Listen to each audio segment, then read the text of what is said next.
ZPower Troubleshooting Video Series. How do I insert my hearing aid batteries?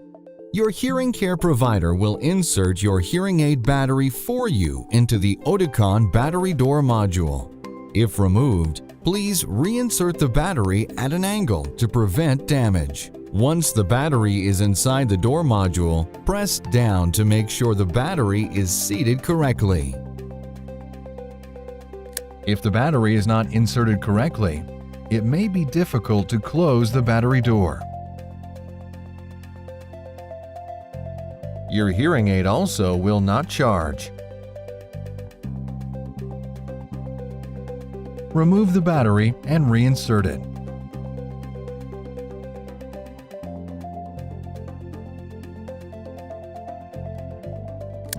Once the door closes, your hearing aid will work when the battery is seated correctly.